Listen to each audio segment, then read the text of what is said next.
mean? This wordplay. This ain't to make friends. I'm ready for another close-up, Mr. DeVille. Welcome to Wordplay Podcast, episode 59. I am your host, Dre Parker, and as always, by my side, a Big Jay. What up? Let me give myself an air horn. Get some gunshots. You got the gunshots, nigga? Yeah, I got them next. I got the police just... No, we don't want to do that. We don't do that. It's a lot of police shit going on in the world right now, and we don't need the hook on us, nigga. The picture we took looked like we ready for the Fed magazine. Hell yeah, nigga. That shit did look like some American gangster. I like that. My brother, like, bro, y'all got 17 pounds on y'all, nigga, in the trunk. But this is Wordplay Podcast, episode 59. If this is your first time tuning in with us, you got 58 of them bitches to catch up with us. Yes. Now, we don't have anybody on the show this week, but we did spend our time. We went to a showcase last night, and we still kind of fucking feeling it. Did you enjoy yourself? Yeah, I did. I had a lot of fun. It was my first time going out in a while, like on some humbug. But we was working, though. Like, it wasn't even like, but it was still fun. I like working. Yeah. It's fun to you. Yeah, it's fun. At this point, yeah. You know what I'm saying? So we went to a showcase. A couple of our people was on there. The Foreign Umbrella Regime, who we got the shirts on. Now we represent because they fuck with us. Keys, Breeze, they will be on the show next week. It was their showcase. They had a lot of dope ass people on the lineup. Shouts out to Robbie Dizzle. Shouts out to Swam. Shouts out to Torrin. Shouts out to the two young ladies. I don't remember their name, but they was dope. Good too. I like them. It was a lot. It was dope. It was dope, man. I like being in that environment, man. That shit just it's homely. Yeah, it felt right, didn't it? It always feel right. Anytime when I was hosting and throwing parties and shit like that shit just felt like, yeah, like I need to be here. Yeah, you know what I'm saying. It was good. It was a good experience as far as our networking shit go.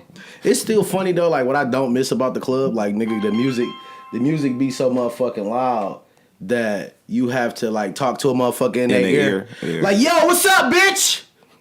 Loud as hell. Boy, nigga eardrums out trying to get. So what's your Instagram, fam? And that's the thing though. It's just like that, nigga. You screaming in somebody's ear. Man, that shit crazy as hell, dog. I mean, it was fun still though, bro. Yeah, it was dope. Like I said, we love music. So to be in that environment and be able to be received as people of importance. Yeah. Like, okay, these some guys that y'all need to fuck with, y'all need to know. Like that's how I felt. Yeah. You know I felt that, and I felt like we was on the cusp of the new shit. Like as far as like listening to the shit before, it was privy to all the the radio stations and all that shit. So I feel like there was some good learning experience. Yeah, I mean I think that's the key in this game, and I think like everybody with any type of success, not even just in like podcast and the media, just entertainment period. You kind of want to be in front of some shit before it happened. Yeah, you kind of want to be a trailblazer. You can't really ride a wave. You know what I mean? Because the people who on that wave at that moment, they not about to fuck with you unless you already up there. You dig what I'm saying? But you get up there by fucking with some motherfuckers that ain't there yet, but you believe in them. Yeah. So you get in front of it and then you kind of, you know what I'm saying, assist in their journey. You know what I'm saying? Yeah. And I think that's what I was that's the epiphany I was coming up with. I was like, damn, like that's what we need to focus on. You know what I'm saying? Fuck the niggas that's already doing it. Let's fuck with the niggas that's doing it now, like on the cusp. On the come up, yeah. You feel what I'm saying? That way we can give them guidance and shit like that. And then we actually are curators at that point because we picking shit that we feel like is good for the culture and the ecosystem. Plus, I mean, anything we put our arm around, you know what I'm saying? I feel like it's dope. I don't think we bad selectors when it comes to music. Yeah, you know what I'm saying? Sure. I think I'm better at picking a single. Whereas you would be better at filling an entire album and then making it cohesive. You feel what I'm saying? Like if you put the whole team together, but I'm gonna pick who's gonna be Jordan, or I'm gonna pick the play. Yeah, like we're gonna run with this, but you will get the kind of like you gonna pick 10 records. I'm gonna like all 10. I'm gonna come in like, no, we need to run with that one. With that one, you know what I mean? That type of shit. So it worked. You know what I'm saying? It's dope as hell. We a coaching staff. Yeah, for sure. Man, that might be something to that. Yeah. Coach K and P. That's what I was thinking too. And I think people get that vibe, but fuck it. You know what I'm saying? It's a vibe. I like it. It's cool. Yeah, we gonna put our arm around motherfuckers, you know what I'm saying? But I want to talk about the DJ. I don't know what this DJ name was. I don't really think we're gonna hear too much from him You stupid. Just because of his performance. Yeah. And I'm always particular, even with the host, you know what I'm saying? And I know, like, Keys and them, like, where I'm pretty sure Keys know who the host is. Yeah. Or was. I feel like she was too cute that night. Like, you know what I'm saying? Like, you not working. You feel what I'm saying? Yeah. You and the DJ should have a set list, a talk before this shit pop off. Okay. That's a real host. And for all you aspiring motherfuckers that want to be hosts, or for all you Insta famous models that host, holding a mic and talking shit is not hosting. Like, you have to carry the event. You feel what I'm saying? When you start seeing that crowd dying, you have to bring life back into it. And if no one is performing at that time, that's between you and that DJ. Yeah. You feel what I'm saying? You and that DJ need to have a relationship. You have to become fluent in building a relationship with a motherfucker in 15 minutes or less. You dig what I'm saying? Like, all right, listen, this is what I'm finna do. This is how I'm finna play it. This is what I need you to do. When I say do this, do that. Boom. And we gonna rock it out. All right? I mean, she had a dope voice, though. No, she, like I said, what I mean by she was too cute, I felt like she was, like, more concerned with how she looked and was perceived. Like, it doesn't matter what the crowd like. Like, if it's 50 people in this bitch or 500 in this people in this bitch, if it's 50, we gonna make sure this the loudest 50 motherfuckers in this bitch. Yeah. Like, I'm one of them niggas, like, I like to know, like, I don't like this whole bottle service, sitting down shit. I'd never liked that shit. It's the one part I hate about the nightlife. Yeah. Because it's not about having a good time. It's about making motherfuckers think you got some money. Yeah, keeping appearances up. That's some goofy shit to me. Like, if you come in this bitch and your hair ain't fucked up by the time you leave, you ain't have fun. You ain't have fun. Yeah. You feel what I'm saying? That's why, like, I can't wait to go to one of them EDM joints and raves. Like, they be having a blast in that bitch. But, like, how we used to have it in the club back when we was actually, like, out and going and shit, nigga, it was, like, in the age where people was getting twerked on and shit. Yeah. Like, you don't see none of that shit no more. None of that shit. If anything, girls twerking on other girls. Yeah. All right. Have a ball. But let me get in the middle of that motherfucker. Remember that? You had a chick on the front and a chick in the back? Yeah. You don't know what was going on, but you just in there good. You got her ass and you got her ass, nigga. Like, that shit just was cold to me. Yeah. Like, back then. And to go out now, like, it's just like, God damn. It had like, that house party feel. Yeah. There you go. You hit the nail on the head, bro. Yeah. The house party feel. Yeah. Everybody in that bitch was rocking. Yeah. It was a motherfucker. And niggas who was off to the side, they was drunk. Yeah. You know what I'm saying? They're trying to get their shit together. They're trying to get back out there. Or they were trying to tuck up on something. But even boy, remember my man who was drinking? Yeah, he got in, nigga, and fell back out. He tried like this. Yeah. He could have ate forever, nigga. He was getting it for about 2.5 seconds. He's fucking it up. He's fucking it up. You know what I'm saying? But that shit I feel like even though we was there to work and we was networking and doing what we had to do, I felt like it should have been more cohesive of an event. You know what I'm saying? Like, just like the DJ, bro, like the DJ is so important. That's why I want to talk about this kid. You know what I'm saying? I don't know where they found him from, but when Keys and Breeze come on the show, I'm definitely going to ask them. Yeah. Because the concept is not a bad idea. One thing I understand is just watching them, like, they have their own crowd. Yeah. They have a following. Definitely. You know what I'm saying? I was looking at that shit. That shit was kind of dope to see. They got their own following for sure. Yeah. You know what I'm saying? But the DJ, man, you got to shoot the DJ, bro. You know, y'all know that feeling when the DJ just ain't fucking. He not listening. He doing whatever the fuck he want to do. He not cutting music when niggas I seen they frustration as they was moving around and trying to get like his attention and shit. Yeah, and he just wasn't like. You can see he was overwhelmed. Yeah, it was kind of fucked up as far as you can tell. He probably was new at this shit. It's probably his first, second gig. It got to be. Had to be. Yeah, he had a little Justin Bieber haircut. I'm like, man, who the fuck is this nigga, bro? Damn. And he was a white boy too. And not saying that white people can't DJ. Not saying that. But I'm saying that he didn't look like he'd been doing this shit for a long time. You feel what I'm saying? Like, nigga, maybe you need to do a couple house parties or some shit like that before you... Big Jay is a DJ, just to let you know. Facts. And I'm a host. You know we a two-man team. We'll have that shit together. We'll turn your motherfucking party out, man. On God. That should be lit. You stupid. Who the fuck is these niggas? Yeah, that's exactly how it's gonna be. I be kicking niggas out the club. Bitch, you ain't dance. Get the fuck out, man. Fuck your booth. Fuck your booth and that bottle. Nigga, I'm gonna have the bottle tipped and I'm gonna be Nigga with the, I might come up there with the big Kanye West head on that nigga. Yeah, like, that shit. Overall, it was dope though. Like, yeah, it was. I think definitely I think the funniest part of the night though is the fact that me and you don't get out that much like that. But because of the shit that we doing now, we have been.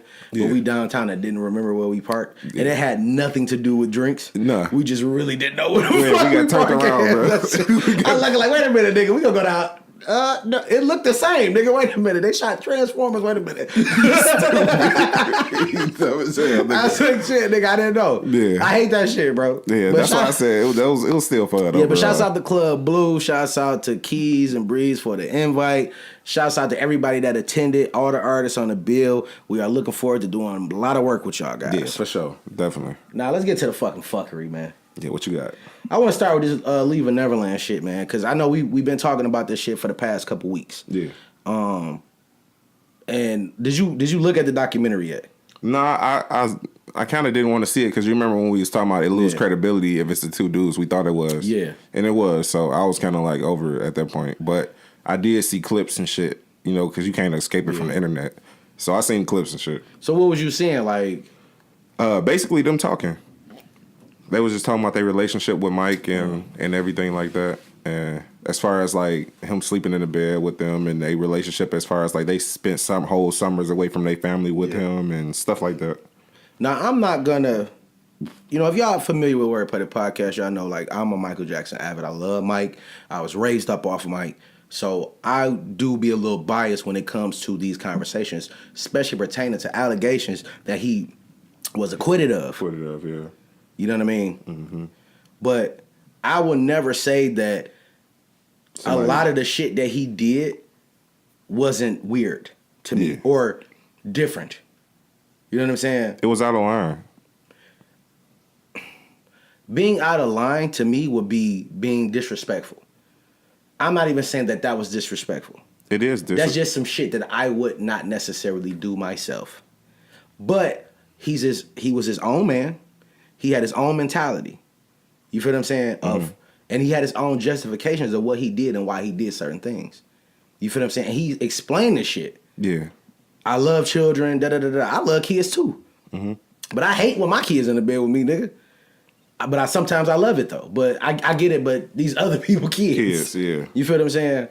And so I would go on record to say that is some weird shit. And if I was cool with Mike and my kids sleep in the bed, my son, nigga, don't have my son in that fucking bed. We good. But if you want to make sure we stay good, nigga, don't sleep with my son in the bed. Make that nigga make a pallet in another room. Yeah. That makes me uncomfortable. You feel what I'm saying? Yeah. And this was one of them things that he consistently did. And I'm pretty sure all these parents knew. Nah. I mean, if you figure somebody say, I want to stay, well, Mike want my kid to spend the night or stay over there or whatever, you would think they had their own bed and shit. You wouldn't think he's sleeping in the bed with the kids. Big ass, that's an estate. And not only that, as far as all the shit that, you know, they said he was doing and shit, he kind of opened himself up to that type of attack by even entertaining that shit and doing that. Yeah. So, you know what I'm saying? It's not saying that he did it or didn't do it. Mm-hmm. He kind of like opened himself up for that. And the scrutiny just by doing that. Corey Feldman, one of the kids who he used to deal with as far as like all the time coming over his house and shit. Yeah. He said they was telling the truth all the way up until the point where he said they was having sex. He said all of that shit that they was doing as far as like staying in the bed with him and all that shit. He said they was doing that. He said, but he wasn't having sex with him. So I can believe that Mike was doing some shit that was out of line. Mm-hmm. But it might have not been sex. But he was out of line just from the jump. Yeah, like I said, it's some shit that I don't agree with. Yeah. You feel what I'm saying? But like, again, he was his own person. He had his own justifications for what he did. Now, you're right. He opened up himself for all that scrutiny. All of it. Mm-hmm. Even the fact that a motherfucker accused you of having sex with him. Yeah. If you wouldn't have been in the bed with him at first, nigga, you wouldn't even they weren't even in the same room as me. Yeah. Like, nigga, facts. Nigga, like, okay, that didn't happen here. Nigga, y'all bullshitting. But the fact that y'all slept in the bed, it leaves people to speculate. Yeah. And so, on that, the speculation shit, we live in a world where public perception rules. Yeah, it's everything. It's judge, jury, and executioner. Yeah. Period. So, I have a hard time with motherfuckers running with some shit. Like, that shit disturbs the fuck out of me. Now, with R. Kelly, it's tapes of him. Physical evidence. Like, oh, she's not old enough to be doing anything you doing in that goddamn video, my nigga. Yeah. But with Mike, it's just words. A motherfucker saying some shit, then saying some shit didn't happen, then saying some shit did happen. The fuck? Yeah. I mean, like I said in the beginning, before we even had this, like, couple episodes back when we talked about it originally, these dudes, they testified already. Right. They actually, I didn't even know this. They testified twice. Right. When they was 11 and when they was 22. Okay. That he never did nothing to him. Okay. So at this point, like, I heard Charlamagne say it's kind of unethical of HBO to be putting this out because these is two niggas who are already liars. Not only they liars though, they had motive. Like, it's easy motive to, if you just put the shit together. They said the only reason that Wade wanted to be a part of this shit is because he got denied of choreographing the show in Vegas, the Michael Jackson Experience. Yeah. So once he got that, then that's when this shit started drumming back up, and he started talking about this shit again. So they kind of like disgruntled a little bit. So that's why I feel like people not sympathizing with him as much because they got more motive to lie because he ain't here. But it's not about them. It's not even about sympathizing with them. It's about tarnishing Mike's legacy. Where they pulling statues down now. I just saw that shit. He had a statue and somewhere, and they pulled it down because of the sexual abuse accusations. Yeah. You feel what I'm saying? Like, nigga, at what point were we like, okay, fuck what you said, my nigga. Did it happen? Prove it to me. You feel what I'm saying? That's why I feel like the people of the documentary didn't do their job because they didn't prove anything. They didn't have any. It wasn't about proving anything. It was just about money. From what they said, it was about hearing the stories of these two men. Fuck that, my nigga. I'm just telling you what I don't want to hear. I understand what you're saying, but I don't want to hear no shit about some two lying ass niggas. Yeah, that's what I said. As far as like HBO should have did their due diligence to make sure that these niggas had no out to say that they lying. And HBO some hoes anyway. Y'all don't need the shit. Y'all got Game of Thrones coming back, nigga. You stupid. I'm tuning in. The fuck? So what the fuck is it? This shit actually didn't go crazy like you would think it did. Like, people really didn't go run to watch this shit just because of the two people who was involved. So it didn't do the numbers that it wanted to do. But people then it got overshadowed too. But people don't want. You're right. They're not running to see what Wade Robinson, what really happened. They want to hear some dirt on Michael Jackson. But that's the thing though. Like, normally the outrage is bigger. Nobody really like shitting on Mike other than other celebrities. Like, the comment section ain't going crazy talking about, oh, this nigga Mike is a rapist. They saying leave this nigga the fuck alone. Yeah, exactly. But it's the famous people who hopping on board that's making this shit more like, oh, they're tarnishing the name. Right. Basically. Right. And so I'm glad you said that because I want to segue into that. Because there's a couple motherfuckers, individuals that I like listen to and, not really like follow. Yeah. But I'm like, why the fuck are you opening your mouth? You feel what I'm saying? Oprah Winfrey for one. Yeah. And with all due respect to the billionaire. With all due respect. That's the most sucker shit in the world. Like, you've been fucking with Mike for a long time. Yeah. But now you canceling a nigga? You muting him? This been your nigga. But because these two weak ass niggas come up, what is you doing this shit for? It ain't for money. It ain't for ratings. Because when Greenleaf come back, your shit going off. Going on. You know what I'm saying? So what the fuck is you doing it for? Meanwhile, you also fuck with Harvey Weinstein, but you ain't making no fucking Harvey Weinstein documentary. You ain't interviewing his people. And saying, why the fuck this nigga ain't in jail yet and Bill Cosby is? I mean, but that just lets you know where Oprah at with her shit. She trying to capitalize on the outrage age, you know what I'm saying? She trying to get in front of it. She want to make, like, she's sympathizing with the accusers. But in this case, people not sympathizing. It's kind of like the Jussie Smollett shit. Mm-hmm. It's some salt in the game, so you got the whole game split. It's like, you know what I'm saying? They got the regular people feeling like there's some bullshit, and then you got the celebrities like, it might be something to it. But they might not be thinking. It's people like Oprah has a responsibility to the public to do the job as far as doing your due diligence. She asking these niggas questions, and the questions not even adding up during the interviews.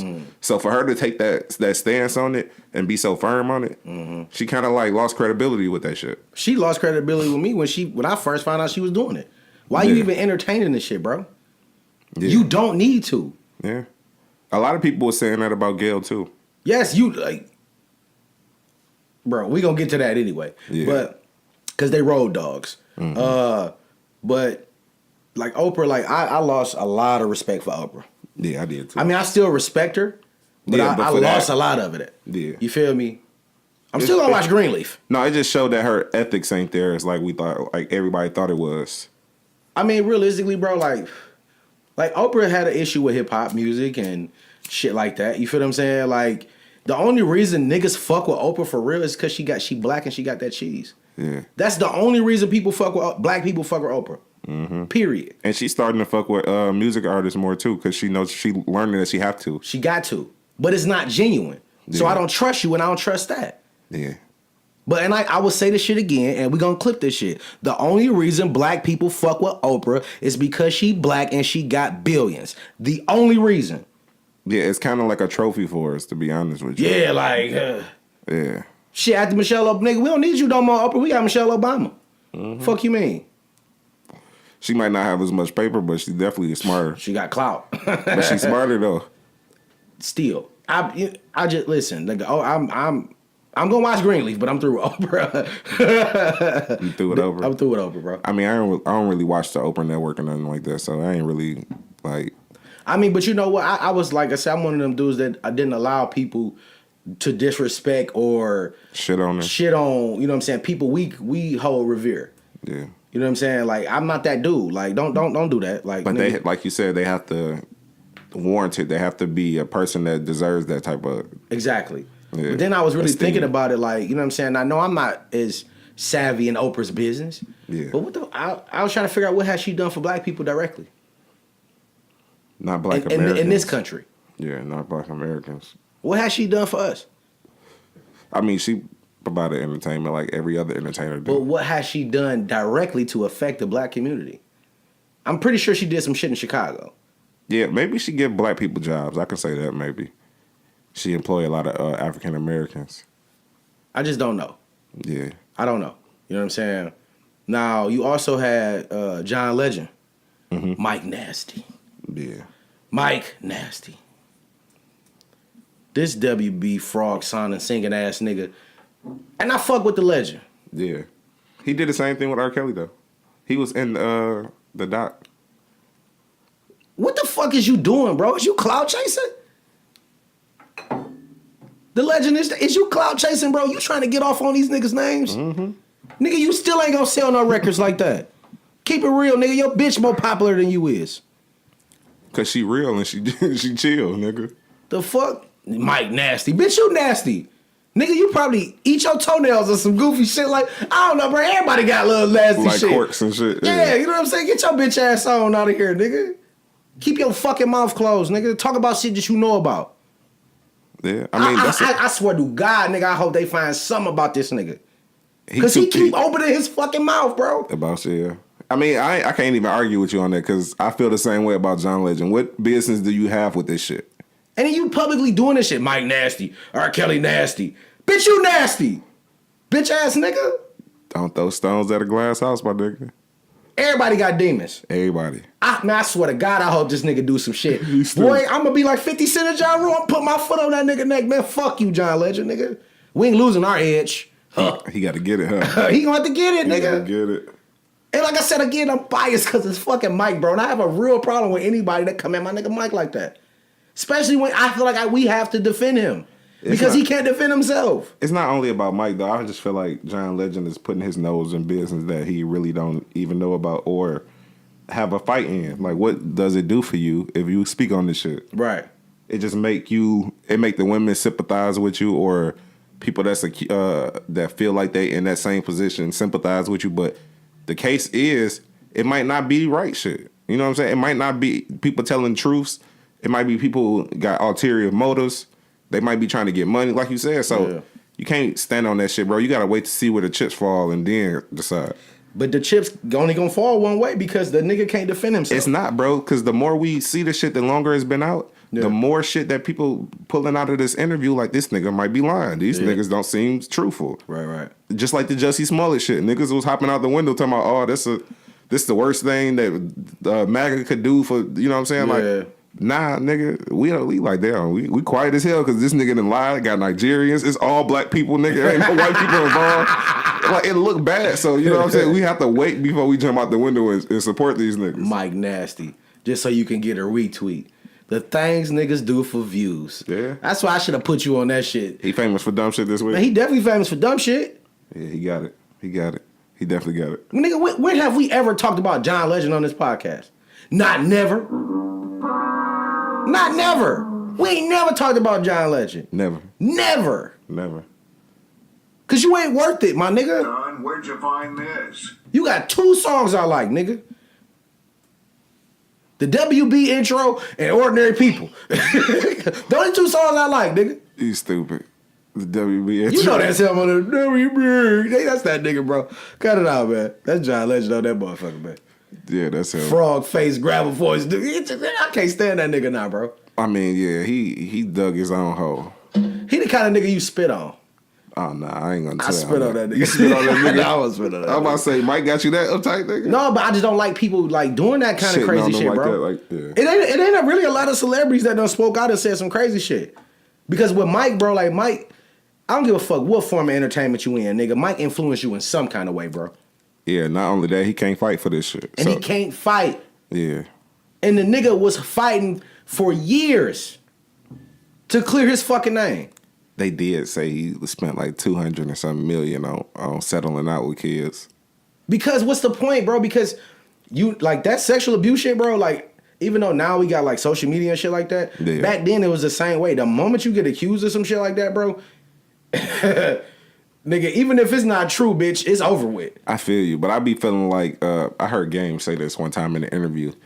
He like, nigga, I would spend all my money and go broke before I let you take anything from me or get a Well, he got cent some from shit me. going on anyway, because I heard the girl that won the case. You sexually assaulted a chick on national TV, nigga? You shut the fuck up, too. Niggas always opening their fucking mouth, nigga. Man. I hate that bullshit. That shit is bad. Damn, I ain't even about thinking that again. I forgot about that. Yeah, nigga, I ain't forgot about that shit. You stupid. I'm not gonna forget about that shit because he's a nigga that jump out the window and say crazy shit. Yeah. Shut the fuck up, nigga. Like, and I know that shit probably happened. He probably said that before. Mm-hmm. But look what state you in. You dug your own grave, nigga, talking shit. Go broke now, nigga. Go pay that settlement. Or whatever the fuck the judge, because you didn't show up to court. That mean it was true, nigga. Who else said some crazy shit? Parks from Joe Budden podcast. He ain't really say nothing crazy. Well, he just was like, yeah, I think I believe it. Get your behind the scenes ass on somewhere, nigga. But look though, you have to look at it because I'm play devil's advocate. Be careful. You have to look at I'm just saying you have to look at it from an angle of, like I said, the shit that he did leading up to it that opened himself up for that type of scrutiny. Yeah. So when you got kids in the bed and shit, like, I get it. Like they was making jokes like Corey Feldman and shit. They like, oh, you ain't get fucked. He like, maybe he just didn't like famous niggas. he didn't do that with you. But that shit is weird as hell to be sleeping in the bed with kids. So it is weird. So it do rub people the wrong way, bro. I'm not saying it's not weird, bro. I'm not saying that. You feel what I'm saying? But I'm gonna make a point. Like after that, because it's a lot of shit they go do with men with kids. Period. Like nigga, I've seen like videos, like social experiments, where a dad would be like at the pool or some shit like that, and his kids would be like in the water, and he just would be standing there. You know what I mean? Just humble, and somebody will walk up to this man and be like, "What you doing here?" Because men and kids. Yeah. Like it's a stigma. Yeah. I can't even be close to my kids. I feel what you're saying. You know what I'm saying? But like it's not his kids. But it's but the social experiment was you don't know if this man kids or not. But you already automatically went to some different shit because it's a man and these are kids. Yeah. Like a woman can't sexually assault kids or have not. Cut it out, man. Just look at it like this. I'm not looking at it like nothing. How many girls have you had in your bed that you wanted to have that you wanted to fuck that you didn't hit? If she laid in your bed, it was going down, bro. I ain't had no girls in my bed. I'm married, nigga. No, I ain't talking about recently. I'm talking about in your past. I'm talking about ever. I ain't had nothing. You ain't got no past? Nope. Okay. We'll go that way. But you know what the fuck I'm talking about. I don't know shit. I plead the fifth. If a girl was getting in your bed, it was going down. And the baby people looking at it like that about Mike. If it was a little kid getting in his bed, it was going down. Listen here. I get it. I'm just saying. I get it. But what I'm saying is, back to this motherfuckers talking shit. And I was talking about Parks, right? Yeah. Parks, shut the fuck up. You gonna do perks like that? Yes, because everybody on the podcast, Maul, Rory, Joe, I don't believe it. Even though Joe said some goofy shit, I believe Mike is beating off the kid butt. Like, the boy butt. Nigga, that's not better, nigga. Like, nigga, that's still bad. Fuck, nigga, you still a pedophile? He said they ain't penetrated. So what, nigga? You still beating off the kid ass. Don't put that kind of shit out there. Like I told you, he opened the floodgates. I don't give a fuck, my nigga. I understand that, but he did it to himself, bro. my nigga. Listen, parts from the Joe Budden podcast. Nigga, when it come to Michael Jackson, bro, shut the fuck up. Leave it alone, bro. Leave it the fuck alone, my G. You don't want that Dre smoke, bro. You don't want my kind of smoke, bro. Cause you the behind the scenes man, nigga. I beat your ass behind the curtain, nigga. Y'all gonna pull up to Detroit. I'm gonna pull up at wherever y'all at, nigga. That nigga Mike is a sore spot for you, bro. I don't like that shit, bro. Know, bro. I don't like that shit, bro. But it ain't even just about Mike. It's about speaking ill will to the dead. On the dead, and the dead can't defend themselves. And how dare Joe Budden even entertain that conversation when the same conversation, a similar conversation was about another dead individual. He was mad as fuck that they was even having that conversation about a dead man. Speaking about XXX Tentacion. Yeah. You took, nigga, Joe was sweating. That vein was coming out his head. He was doing that shit like, you know how he do. Yeah. Like, you was so mad because they was talking ill. A nigga was talking ill about a dead man. But you entertained this conversation. I mean, and we fuck, like I said, and I fuck with the Joe Budden podcast. But we fuck with the Joe Budden podcast enough to know when you contradict yourself, my guy. He did. Oh, God, you shouldn't even entertain that shit. But this is a conversation about Mike that's been going on for a long time. He's dead now. I understand that, but this was before he was dead, like 20 years before he was dead. And them niggas out of the fucking 100, 200 episodes that they was on, they never talked about that shit. At all. I ain't gonna I give it to him this. It wasn't popping when they was getting started. Fuck bro. that it's popping now. It's a dead man. But I'm just going off of Joe's emotion. Yeah. When it came to pertaining to a dead man. It wasn't because it was Tentacion. It was speaking ill about a dead man. Period. I don't do that. That's not what I do. But you just did. I think it was jokes, bro. I don't think he took it serious. They was 43 minutes in talking about the shit. It was jokes, bro. I feel like Joe, it was purely jokes. I feel like if the conversation would have kept going, Maul would have ended up slapping the shit out of one of them niggas. Cause Maul wasn't buying that shit, bro. He wasn't as mad as I was, but he wasn't buying that shit. I'm from the hood, nigga. I know if I didn't do that shit, bitch, you gotta prove I did. Period. Prove I did it. I ain't about to help you, nigga. What the fuck? I ain't about to tell you I did it, nigga. I watched First 48, nigga. Get my lawyer. I ain't about to help you, nigga. Fuck you. You get paid to figure it out. Figure it out, bitch. So if they can't figure it out, it's their fault. If you can't figure it out, that's on you. But they don't negate the shit that... I mean, you can't even say that because R.Kelly got off the first time, and we knew that shit was him. I don't even remember that shit, like, for real. I know he was in school. I remember. He was in grade school. That was him, bro. I didn't even give a fuck. That was back with R.Kelly. I think he had the braids at that time. I don't remember. Yeah, I remember when he had the braids. I don't remember him. I do remember him going to court. I just don't remember what it's for, because at that time, I didn't give a fuck. Like, R. Kelly was played in my house. I wasn't buying a new R. Kelly CD. I wasn't buying a new R. Kelly tape. I mean, I knew what it was for because the tape was going around everywhere. I was going to the barbershop and I was young and I didn't even see the tape until I got old enough to research like R. Kelly sex tape. They had that shit in the barbershop. Nigga, they wasn't offering that shit to me at the barbershop. Like, nigga, they knew my mama didn't play that shit, nigga. Them Chanel kids, nigga, don't fuck with Chanel kids, dog. I was on the east side, nigga. Them niggas like, you and this bitch, you grown, nigga. Nigga, they don't fuck with Chanel kids, my nigga. Yeah. But I feel you, though. They kind of like, it's kind of like, I don't want to say it beating a dead horse, but it sounds bad. But it definitely sounds bad. Yeah. But it's definitely just. Yeah. Even though he's not a horse, but he's dead. Yeah. I mean, just shut the fuck up, man. And Joe Budden did make a valid point. When Quincy Jones was talking all that slick shit about Richard Pryor. He never said nothing about Mike. No, he did say something about Mike. He just didn't say it wasn't nothing like that. He said Mike was gay. That's what he said. That's just what he said.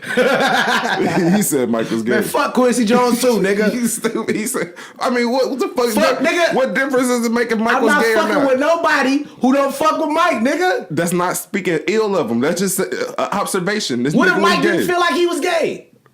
I mean, it ain't what you feel like, nigga. It's what you doing. But I'm saying it's coming from another nigga. No, but he could have been like, this nigga, he didn't think sleeping in the bed with kids was weird. You think he thinking sucking a dick would be weird? He think that's part of normal shit, probably. You think Mike was sucking dick, my nigga? I think he was doing all type of weird shit, bro. I ain't even gonna bullshit you. I don't know if it was with no kids, but I guarantee you he was doing some weird ass shit. You better get your devil's advocate ass out of here. No, I'm just saying. Bro, no. No, I'm not talking about with kids. You don't think Mike was into some weird shit, bro? I'm pretty sure the nigga dressed like Captain Crunch everywhere Could you even think about Michael Jackson fucking somebody, bro? Hell no. He gotta be some ill weird shit, bro. He probably. What if he get the deep voice? Like, oh yeah.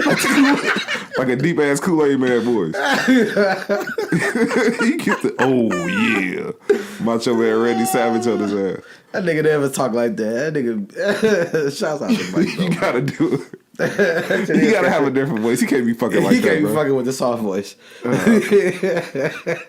Hey, you ever had one of the moments where you like, oh, like, ooh, shit. Reel that shit back in. Like, oh, hold on. You almost let a little bitch out. No, you let a little bitch out. Like, bitch, I ain't never felt that. Hold on. Surprise me, bitch. Don't do that no more. Surprise. But fuck everybody who don't fuck with Mike. That's it. That's all I gotta say about the Michael Jackson shit. Yeah, we'll leave it there. All right. Now I want to go to some different shit. I got a video queued up. It's this Meek Mill video. This is my first time hearing it too, so go ahead. All right. So it was Meek Mill, LeBron, 2 Chainz, AD, fucking Gerard Carmichael. It could have been like a podcast or some interview. No, they shit. said it was LeBron's show on HBO. Right. So The Shot. Okay, boom. So they having this conversation, and it was about money, and it was about sharing money with your family and shit. You know what I'm saying? Yeah. Now I'm gonna play this clip. I want y'all to comment and what y'all think. This is having a real conversation.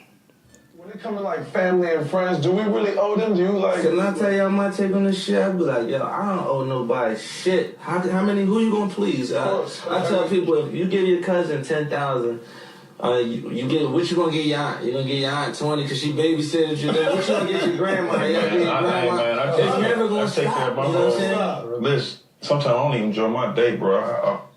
Because of me just feeling like I'm so responsible for everybody. I'm talking about uncles, aunts. You forget about all the niggas you was just dreaming with when you was poor, and all your like hood promises. And people cash in on that shit. Like my aunt hit me and was just like, "Remember that condo in Florida you was talking about?" I was like, "I needed your couch." What the fuck are you talking about? For real. I'm not cashing in. All you said was, "Oh yeah, keep working hard." That's not worth a fucking $250,000 condo. I owe you a Lexus now because you believe. What did that cost you? That cost you shit to believe in it. Yeah. If it didn't work out, what did you do? It's disgusting. That shit's disgusting. What's your take on it? So the question, well, not the question, but they were discussing whether you owe your family when you get rich. Now I know we both aspire. Yeah. And we're on the trajectory of having an enormous amount of wealth with being an owner and a creator. Do you feel like you owe your family? Two things. From that clip I didn't agree with.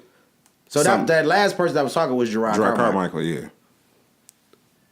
Not only it's not even what he said. It's more so what Meek said. And that's what a lot of people was really kind of like Meek, really, nigga? Because he said like the relationships that he said was kind of close. Like he said uncle, his grandma, right? Like aunt, you know what I'm saying? Like those are people that I would take care of if I have a relationship with them, and those my peoples. I wouldn't mind them calling me. It's more so like the second cousins, right? And the motherfuckers that wasn't in my circumference. So I understand. I think he would. I'm not going to talk for him or try to like get in his mind and see what he was talking about. Exactly what he said. From what he said, I feel like he was talking about like he didn't mean, he shouldn't have said those family members. He just should have said family, period. Because I understand what he was saying, but it don't pertain to those relationships that he was saying. Like, it wouldn't be my aunt and my uncle, and like I said, it'd be my cousins or a nigga on the block that I grew up with, right, that stayed around the corner and shit like that, right, type of shit.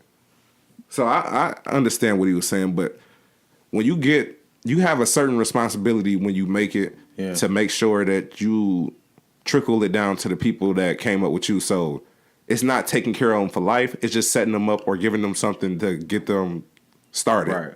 You know what I'm saying? So I didn't see the whole clip. I mean, I watched the whole show. That's just the part. I didn't watch the show, but that's the clip that they showed. And I'm real big on family. Yeah.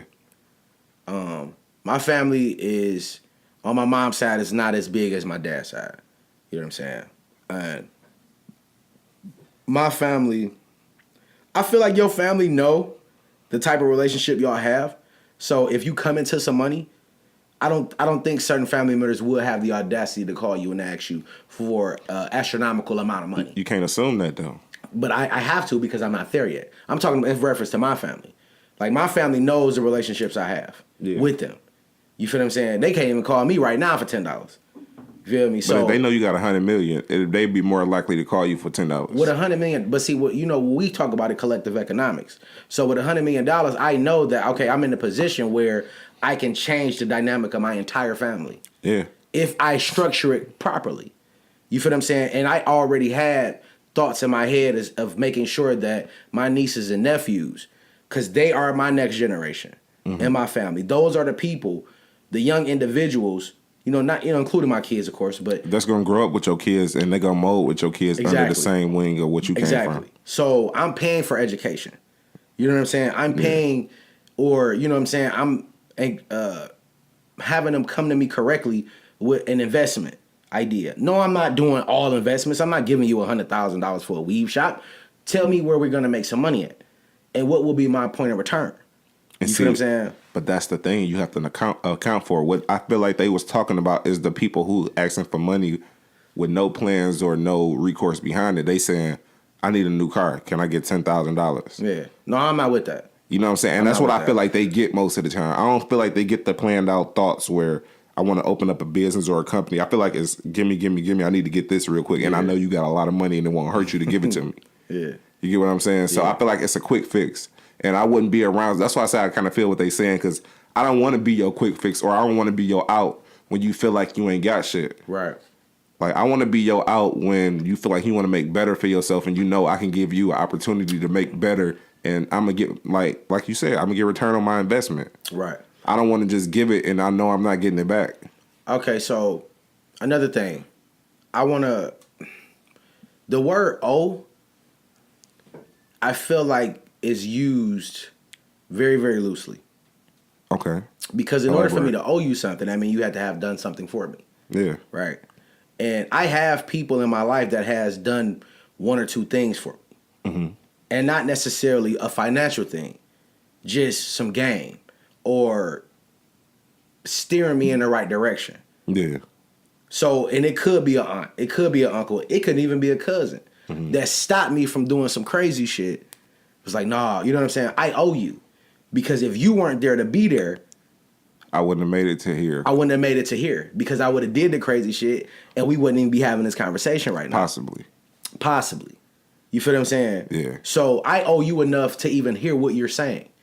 If you're asking me for something, not even no, hell no. What you talking about, cuz?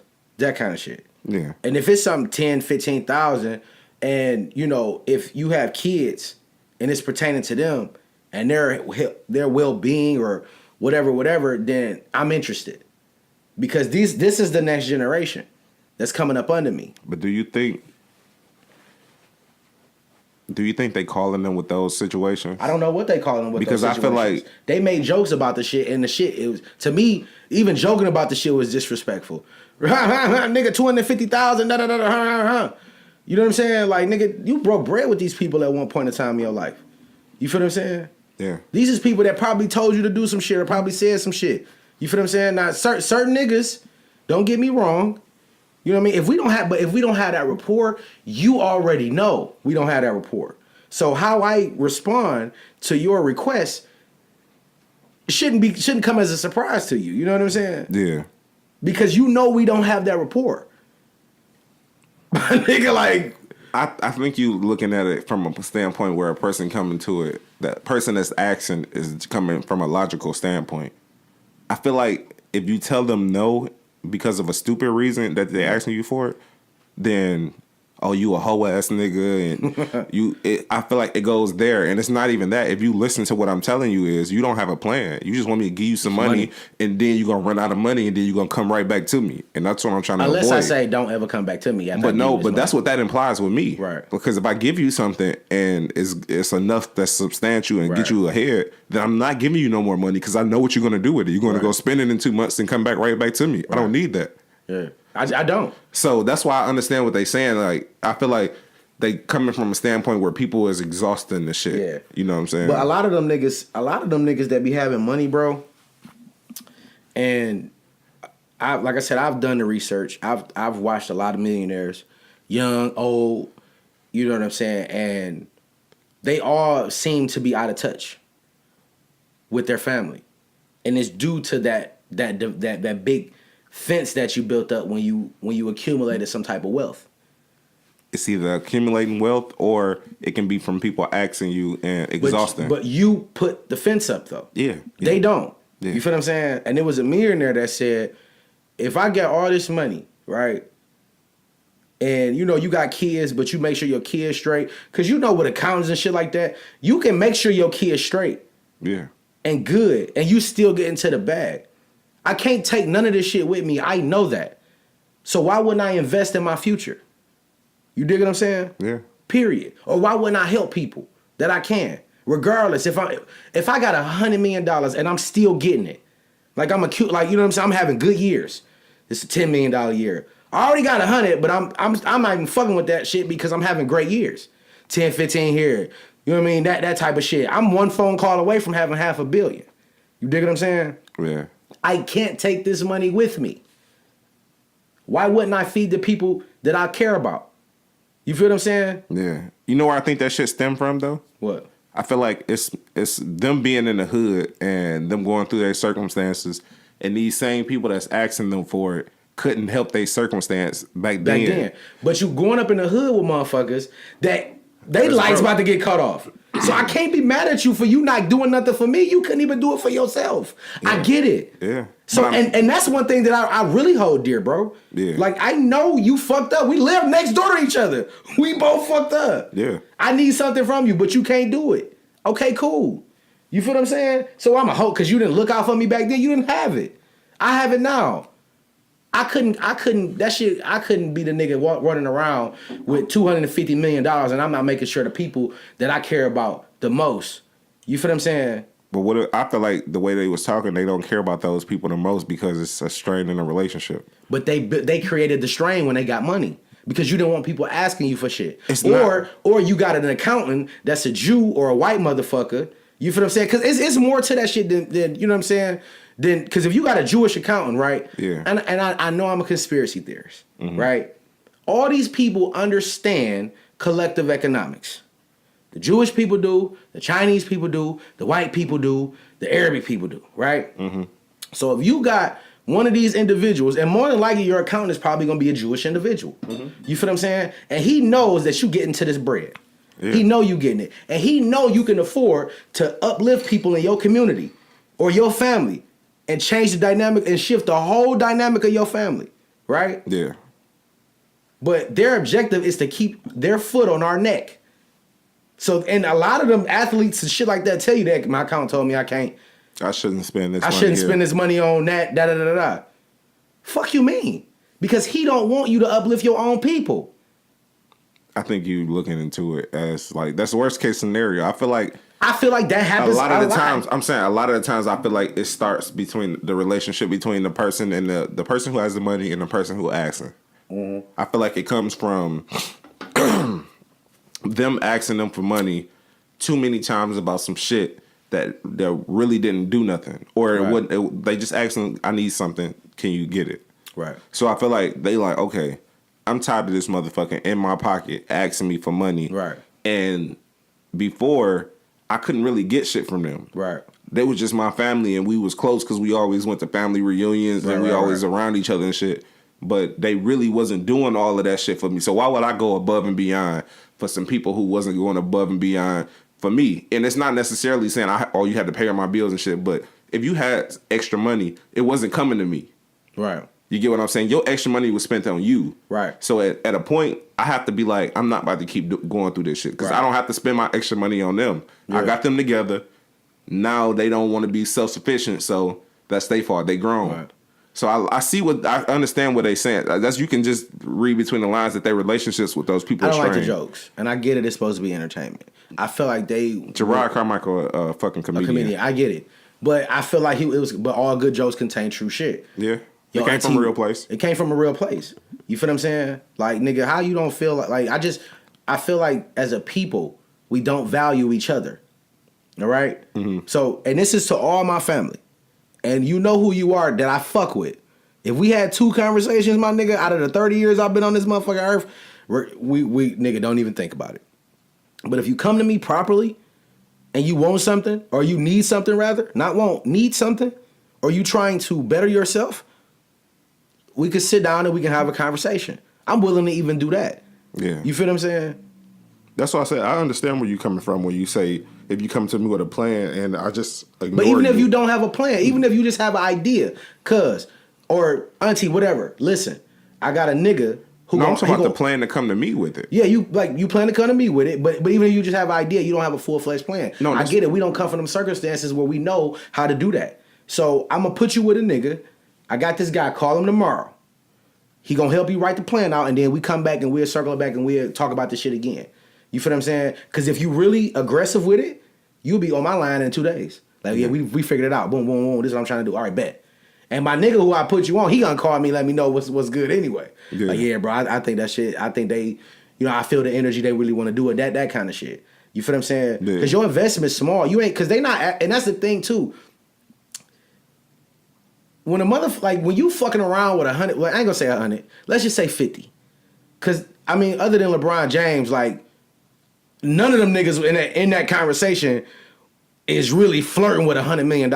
None of them. Yeah. LeBron is the nigga that got that bread. Yeah. Hundreds of millions of dollars. Anthony Davis. AD got hundreds of millions of dollars? Yeah, his last contract was big. But I don't think it was 200 million. Yeah, I think it was. Shit, AD ain't saying shit. He was, because AD the nigga, he young. He like, here, nigga, I got it. That's probably how he in the mode, because he probably got a tight knit relationship with the people that's asking him. That's what I'm saying. You can tell these niggas been famous for a long time, the people who was talking about that, with the exception of Gerard Carmichael. Right. But these people been famous a long ass time, so they've been through the ringer with people asking. I'm pretty sure the people who they was talking about, they didn't did shit like got them houses and everything, got them situated. Now it's a residual off of, I need to maintain fronts and shit because I see you wearing Balenciagas and all the motherfucking videos. I want me some Balenciagas. And see, that's the thing too. Your family see that. They see you in, like, they don't fuck with you on a day-to-day basis. Obviously, because you're a busy individual. Yeah. You feel what I'm saying? So when they see you, it's usually on some media shit. In the video or a little vlog or some shit like that. And what you doing in the vlog? Yeah. You just burned 10 bands at the Gucci store. But that's your money. Yeah, it is. But do what you want to do. You have to look at it in the context of what you're in. Like how I said about the Balenciagas. They might be looking at like, oh, I know them shoes cost $1,500. Yeah. But you don't know that I got a brand deal with these niggas and they giving me these bitches. Shit. I'm not paying this much for it. So they just pocket watching. That's what it is. They pocket watching niggas and then they like, I'm gonna ask accordingly. I think he'll give me 20 bands to go get me a new house and a new car because I want to get the kids in another neighborhood. Not because I want to. And then on top of that too, just for our family. Yeah. If I buy you a house, right, or help you get a crib, you have to show me that you can afford to stay here and you won't be asking me to pay this mortgage. I have to know that you can afford to stay here. Because realistically, if you come and you get your credit together, whatever like that, but you need, you get a conventional mortgage, and you need 20%, but the house is $200,000. You feel what I'm saying? I'm not doing that for nobody. I'd rather buy you the house and then we'll figure that shit out after that. Like, it'd be, because if you can't handle it, then I can have, at least it's a property that I can take over. Because I paid for it. You get what I'm saying? Yeah. If you can't handle it, I know I can just go get it back. Yeah. So let's do it like that. We're gonna pay outright. We ain't doing that mortgage shit. Because if you come, I get it. That's your preference. It's almost a guarantee that you're not gonna be able to pay for this shit because you couldn't even get the money up for the fucking down payment on this shit. I mean, with conventional, like if you looking like that, like conventional on 20%. So if it's 100,000, you gotta have 20 bands. Everybody don't got 20 bands. You might have 10. Don't get $100,000 house. You might have 10, but $100,000 house, nigga, that is. I don't know what. All you gotta do is lower the price. Go get an $80,000 house. You get what I'm saying? Yeah. Like, come on, like you coming to me because you want this nicer house, but you can't afford this shit. So you're gonna. You ask probably me, can afford it, but you just don't have enough for the down payment. You're gonna be strapped. If you strapped, don't come to me after that, nigga, because you shouldn't have got this motherfucker anyway. Where does it end? There, nigga. When I got you into that residence, that's where that is. But then when they can't maintain it, then you're gonna be like, I don't want to get them. If they got kids, you're gonna be like, I don't want them out of this house. They have to have at least a decent situation, and you're gonna end up paying residuals off that shit. I think the best thing to do when you got money like that, and you got kids and you got siblings and shit like that, is start what the fuck is the shit where you got money in a Roth IRA? No, something. What the fuck is? I can't think of the fucking name of it. What is it, like a bank term? It's really like trust fund. A trust. Okay, that's the word I was looking for. A trust. Uh-huh. Now I probably put $10 million into this trust, and I add small increments of money, and the trust continues to grow. Yeah. And this is for my family's kids. They don't have access to it, but they have access to it to pay for college. Yeah. You feel what I'm saying? 100% outright, period. Whether it's med school, no matter what the fuck kind of school it is. If you're going to stay in school, it's getting paid for. If you're going to stay in school, it's getting paid for. If your motherfucking ass drop out, I need my coin back. You can't get it. It don't work like that. Well, that's how I'm setting it up. Because you're dealing with people that don't have the money already. So well, that's I'm what setting I'm saying. it up like that. All you doing is enabling. What I'm doing is motivating you to stay. Because if you spent $200,000 to go to med school and your ass don't finish, you owe me $200,000. So motivate your ass to stay. Even if you don't become a doctor, but you get your doctorate, my nigga, you can become a professor. Whatever. I don't give a fuck, but I'm helping you grow. Period. Yeah. And that's for my lineage. That's why I said I feel like you looking at it as if the person was a motivated person coming to you. But I feel like they was talking about niggas who come and just asking for shit. It's only gonna be your old heads, your aunties and shit like that, motherfuckers that whooped your ass and shit while you was a kid because you did some dumb shit. Because they don't want to start no business and shit. They already old and settled. They just want some fly shit to go fuck you want around. You want a Benz? Fuck it. Here go the Benz. Exactly. Here go the Benz. Hey, take one of mine. I got 6. But then next year you like, oh, it's a new Benz out I seen. I don't even like this one no more. You want to come get this one? You better trade that bitch in. We not doing that because then I have you another expense that I don't need. No, because I'm gonna tell you no. And at that point, if you get mad, that means you forgot what I did for you then the first time. But that's where I don't need to fuck with you no more. That's where I feel like they talking from in that interview. They starting from a point where I already gave you something. Now you coming to ask for something. No, else. but none of them said it because it was like, do you owe your family? Me, jumped out the window. I don't owe nobody shit. I feel him because he felt like nobody gave him shit. Because niggas. Who, like you grew up in the fucking hood. Niggas ain't have shit to give you. I guarantee you it's somebody in that hood that done fed you before. Yeah, and he probably got them niggas around him. That's so what I'm saying. So don't say you don't owe nobody shit. Be specific on when you talking. He a hood nigga, bro. He ain't thinking like on a level. You can't be that no more, bro. I know. You on papers. You got to go back, nigga. It is what it is, though. He a hood nigga still. He got to learn that shit. I feel like they didn't. The context in which that clip was is kind of bad. Mm-hmm. Just looking at it from that, I feel like I want to see the whole conversation to make sure. I definitely want to see. I don't even think it's out yet. I don't know, but we definitely got to clip this shit. Yeah, we definitely do. But shouts out to LeBron. I like the question and I like it. You feel what I'm saying? This whole concept. But you see what LeBron did? Yeah. He opened up a whole school, and not only is it for kids, but it's also for their parents. Yeah. You do what I'm saying? That's the shit that I like. That's the epitome of philanthropy. Yeah. And that's the shit that I'm saying about my lineage. And them ain't even his family members. These are just the motherfuckers he know that grew up where he grew up and they don't have it. So I'm helping out because he can afford to. Yeah. You feel what I'm saying? Now, no, I can't do the LeBron shit right now, but I can do some Meek shit. You know what I'm saying? I feel like LeBron avoids all of that because he got such a big infrastructure that he don't have to talk to nobody he don't want to. Yeah, facts. So when all the spitballing, all the crazy shit that people are asked for, I think it it don't even make it to him. Yeah, it probably don't. It has to be a good ass idea. Unless they go through his wife. Your wife is the one that's gonna always keep in contact. She the chink in the fucking armor. She's the contact. Yeah. They can't talk to you, but they can talk to her. And not only can they talk to her, they can play on her emotions to talk to you. Mm-hmm. So it's gonna be her and being emotional about them being emotional too. And I guarantee you, LeBron's wife has accessibility. He done strike me as you ain't on no account. She on all that. Yeah. So she probably go through him when it's an astronomical amount. Yeah. But she writing checks, my nigga. You need how much? Hold on. 7,000, that's it? There. We got it. And she take it out of her half. He don't even know that the 7,000 goes. She probably thought she bought a bag. But then at that point, it's gonna get to a point where she gonna gonna realize that these motherfuckers ain't gonna stop asking. Never. And then it is, bro. Never, because she's an emotional being. That's what women are. People play on women emotions to get what they need. That's just what the fuck it is. But you only could do it for so long. You can only play the same game, bro. You gonna have to switch this shit up. Like, they only can ask for so much shit so many ways. And between, like, they gonna be like, okay, look, I done did all this shit for you. If you ain't keep nothing from what we did. I got like, and just to, because I don't want to keep spending a lot of time on this shit. Yeah. But for everybody that's aspiring and feel like you're gonna have millions of dollars, if you don't look out for your family, I'm not gonna hold that against you. Like the older motherfuckers. But if you look out for them kids, that's the only thing. Make sure you look out for the kids. Yeah, I agree. Period. Because the older motherfuckers is fucked up. Now all you gonna have, because you gonna keep getting money. Mm-hmm. And you still big cuz. Or unc, or whatever the fuck they call you. Now when them grown motherfuckers, they get old enough and them kids get older to where they grown motherfuckers, now you got 2 generations of motherfuckers asking you for money. Whereas you could have nailed that shit back then.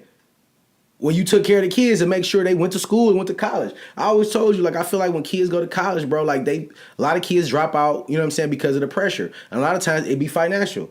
Yeah. They're not eating and shit like that. So if I make sure, like, man, and I ain't saying like being a doctor is glorious and shit like that, but imagine if you go to school to be a general surgeon and you actually good at that shit, and your shit was completely and 100% paid for. Yeah. You ain't got a stress in the world. You ain't paid, nigga, that little whatever 40, 50,000 you making being a resident, that's all pros, nigga, because your shit paid for. But at that point, I feel like when you give them an opportunity like that, they'll be more likely to get hire like surgeons and have their own practice and then be really making money. Yeah, but that trickles down to their kids. Yeah. And so on and so forth. That's why I said I agree with you with doing that when it's a plan or some type of idea behind it. But I feel like they were talking about like motherfuckers just asking for shit and it has no end to it. It's just going to be a continuous cycle of you asking and me paying. But if you a family-oriented individual, that shit got to be lonely as fuck if you create this fence because you got money and you don't want people asking you for shit, or it becomes overwhelming and now you looking goofy as fuck out here with a bunch of fake motherfuckers around you that only fucking with you because you got money. I do that now, though. I ain't even going to lie to you. What you mean? I surround myself with I have a close knit family circle, right, but it's only so many people, right? And everybody else on the out, I keep them out because I don't want them to feel like obligated to be able to come to me for shit, right, in times of need, because I'm not your come to, because I never could come to you. So if we ain't never had that rapport, but I know my family, they feel entitled because we have the same last name or we share siblings and shit, right, or you know what I'm saying, we share some type of connection that I'm obligated to help you when you need it. I don't have to, because you never did nothing for my family. My family went through shit and you weren't the person that we can come to. Right. So if that's the case, then I have no obligation. But just because I'm in a better position, it looks bad to everybody else because they like, oh, you ain't gonna help them out, or you gonna treat them like that. No, it's not that. It's just I know what it is, and don't try to play it different. And I feel like a lot of people do that just because the person's in a better position, like Meek Mills, a person that came out the hood where he had to struggle and motherfuckers didn't help him. Now he on top. They feel obligated to ask him like, okay, we know he got it and he's spending it. We seeing this nigga on the gram and all this shit. Let me ask this nigga for something. Wow. He like, when can I come to y'all and ask y'all for anything, nigga? When I was hungry, did y'all feed me? We was hungry too. But go ahead. But I'm saying, what if I know that you ate some and you can spare some and you didn't? Just because we family don't mean I have to do it. So what I'm saying is you got to end that cycle. Because exactly what you just said. If they could have spared some and they didn't, right? Yeah. That's a mentality, that same mentality we was talking about. Shout out to Derek Grace about that collective economics. Yeah. We live in a system of capitalism, and this capitalism is every man for themselves. But I'm not about to do it and y'all not doing it. But the thing is, you in position to do it. A lot of people don't get to that position where they can. You weren't in my position particularly, but you was sometime in your life in a position where you was better off than me, that you could have reached back and helped me a little bit. But you didn't. I get you on that. So that I get you point- on that. But you got to understand is you can't be fucking petty. That's petty. That's a nigga. You ain't look out for me, so I ain't looking out for you. You got to understand that certain people. When it's a plan. If it's kids, like I said, if they kids, So you gonna look out for the kids. So if they kids needed schooling and they came to me, no question, I don't give a fuck if it was my third cousin. If it's for some kids, No, clean that up, nigga, because third cousin, we don't even know who they is. You stupid. I'm your cousin too, bro. Yeah, we just do that for purposes later. But even what I'm saying is, like, if it's for kids, then I have no problem doing it. But you can't call me and ask me to help you get no car, and I don't fuck with I'm you not like helping that. you get no car. I'm not helping you. I'm not even helping you get no house, even though we talked about that, but I'm not doing that. Yeah, I'm not helping you get a house. I would help get a house only because it would residual trickle down to the kids, having somewhere comfortable to live where they don't have to worry about what shit. I would do, we got 4 family flats here. We in Detroit. Yeah. I would buy a flat, and my flat is 4 family. Yeah. It's 4. I can fit 4 families in this bitch at a time, but it's not for long periods of time. It's temporary. 2 years. Get your shit together. You ain't got to pay shit in this bitch. It ain't costing me a lot of money. Yeah. You ain't got to pay shit in this motherfucker. Get your shit together and get the fuck out. Period. In a perfect don't world, fuck my house up. In a perfect world, they wouldn't ask for nothing else. But in that They 2 gonna ask for years, they're something gonna else. ask for something else. Yeah, So I know. it just don't work like that. I know. But, as long as you take care of the kids, that's all I care about. Yeah, I feel you on that. What we got next, man? Let me see. That was a good conversation, bro. It was, bro. Nigga, what you got on the agenda? Since we talking about money, let's talk about reparations. Reparations. So if y'all haven't been tuning into the news lately, a lot of people been talking about reparations. A lot of the presidential debates, the Democratic candidates, president nominees. Yeah, for the presidential run for 2020. They've been talking reparations. Yeah. A lot of them, kickbacks, that kind of shit. But one guy in particular, what the fuck is his name? David something. Yang? David, it might be, let's say David Yang. Hope I ain't fucking your name up, D Yang. But you're not gonna win. And I'm gonna tell you why you're not gonna win. Because you're Asian and you want to give people money. It don't work like that. But I'm excited. It's the Republicans ain't letting that shit go. Fuck no. But the crazy shit is for everybody, even them. But they did that to Obama. You think they ain't But gonna do it's that? for everybody, even them. So let's just go right into it. Let me ask you this first. Do you believe that people of color deserve some type of financial stipend for the 400 years of slavery, the last 100 years of oppression, and the continuous of, just being completely fucking bullied in the United States of America when we do so much for this country? Yeah, I feel like it don't necessarily have to be a monetary thing where it's money, but if we get some type of a leg up, you know what I'm saying, like how they did for the Native Americans, how they gave them reservations where they could open casinos and it'd be tax free, and they had an opportunity to make some income without having the government take their end out and let them get ahead.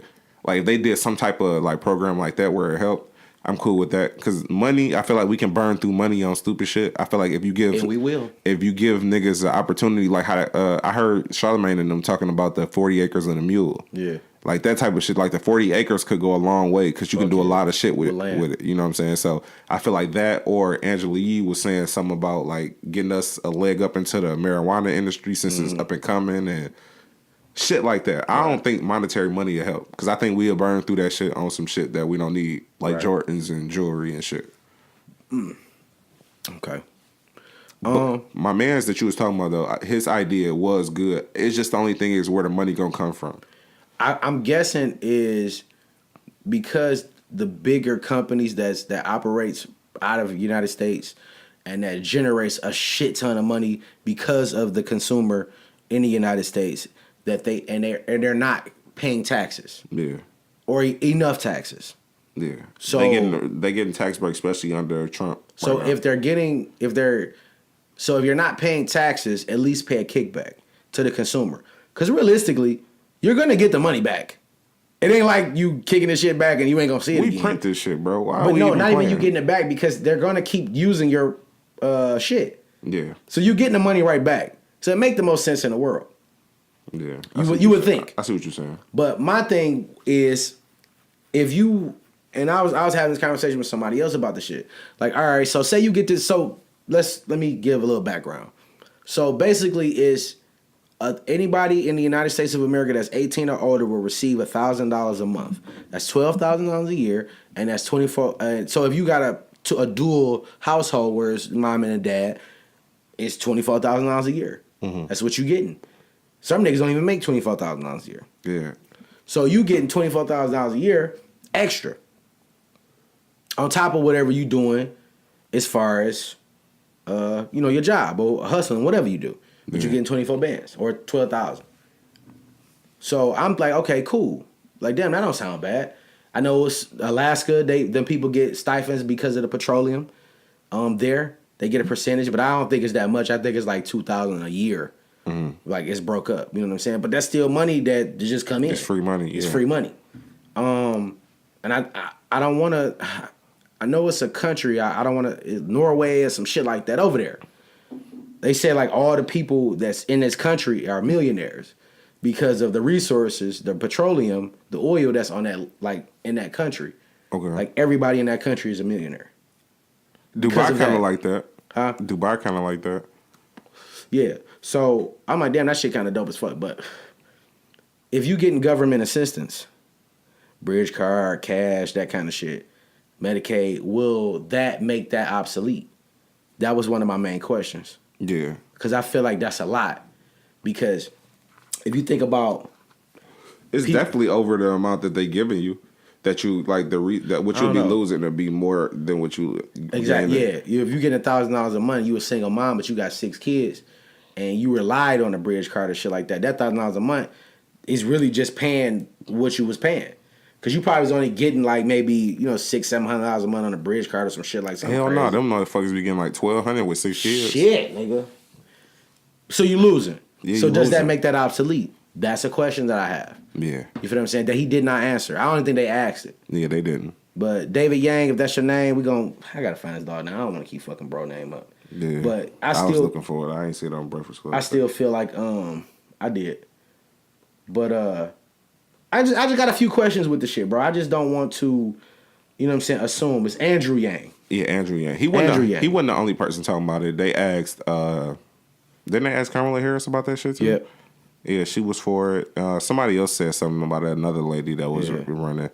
But Bernie was like, what does that entail? Like, that's the same questions I had. Like, where is it going to come from? Because if you're taking it from these big companies, we already see what happened when you push back at companies that's making a lot of money. We just seen it with the prison industrial system, where if you push back on anything that you threatening their money, then they push back even harder with the laws and they pull. Then we look at it with the opioids and the pharmaceutical industries. Them niggas does not we can't even get it's a cure for cancer. I guarantee you. These scientists working 24 hours a day, round the clock. And they got a cure, but the opiate and the pharmaceutical... Make so much money off of it. They not letting it happen. No. So I feel like that's the type of thing that happened with that shit. Like, it's like, you have to give us more than just that money shit ain't gonna work. If they gave us something like an opportunity or they gave us like physical land, I feel like that'd be way better. Yeah. So we'll see.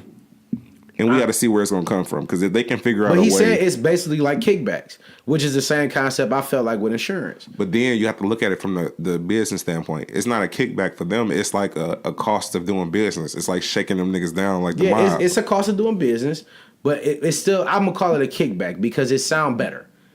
Versus... you just dressing up shit right now. I got to, though.